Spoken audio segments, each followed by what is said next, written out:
যিনি ৩,০০০ মানুষের শেষ বিদায়ে ছিলেন নিঃস্বার্থ সাথী, আজ তিনিই চলে গেলেন নিজের শেষ ঠিকানায়। কিশোরগঞ্জের ইটনা উপজেলার আলগাপাড়া গ্রামের এই মানুষটির চলে যাওয়ার খবর ছড়িয়ে পড়তেই শোকের ছায়া নেমে এসেছে পুরো এলাকায়।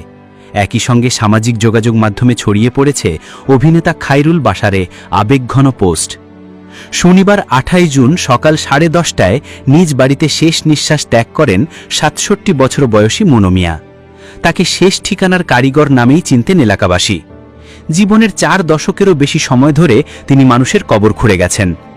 অন্তহীন পরিশ্রম, নিঃস্বার্থ সেবা আর মানুষের অন্তিম সময়ে নিঃশব্দ সহচর হয়ে থাকার জন্য এলাকাবাসীর কাছে তিনি হয়ে উঠেছিলেন অবলম্বন ও শ্রদ্ধার প্রতীক।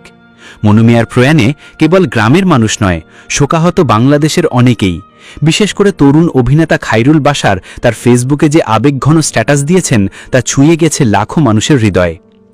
খায়রুল বাশার লিখেছেন, মনু কাকা শেষ নিঃশ্বাস ত্যাগ করেছেন। ইন্না লিল্লাহি ওয়া ইন্না ইলাইহি রাজিউন।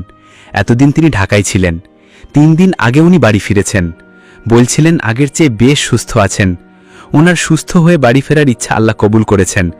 সুস্থ থেকেই উনি আল্লাহর ডাকে ফিরতে চেয়েছিলেন, এই দোয়াও চাইতেন। তিনি আরও লেখেন, হয়তো নিজ গ্রাম, নিজের জন্মস্থান থেকেই আল্লাহ তাকে ডেকে নেবেন, এমনটাই চেয়েছিলেন উনি। ওনার মহৎ কর্মের ফলশ্রুবু আল্লাহ নিশ্চয়ই ওনাকে ওনার স্বপ্নের ঘোড়া উপহার দেবেন। আল্লাহ ওনাকে জান্নাতবাসী করুন। সবাই মনু কাকার জন্য দোয়া করবেন, আল্লাহ তাআলা তাকে শান্তিতে রাখুন, আমিন। এলাকাবাসীর ভাষ্যমতে মনু মিয়া ছিলেন অত্যন্ত পরিশ্রমী ও সৎ মানুষ। জীবনে কখনো কবর খোঁড়ার বিনিময়ে বাড়তি কিছু চাননি। শুধু পেশা নয়, এটি ছিল তার কাছে সেবা ও ইবাদতের সমান। স্থানীয় মসজিদ কমিটি সভাপতি জানান, জীবনের শেষ দিন পর্যন্ত কেউ পরলোক গেলে কবর খোঁড়ার দায়িত্ব তিনিই নিতেন।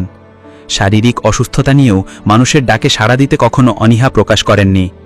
মনু মিয়ার মৃত্যুর খবর পাওয়ার পর ভোর থেকে মানুষ ভিড় করেছে তার বাড়িতে।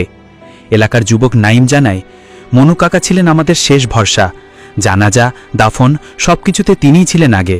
তার চলে যাওয়ায় মনে হচ্ছে আমরা এতিম হয়ে গেলাম। মনু মিয়া ছিলেন একমাত্র উপার্জনক্ষম ব্যক্তি।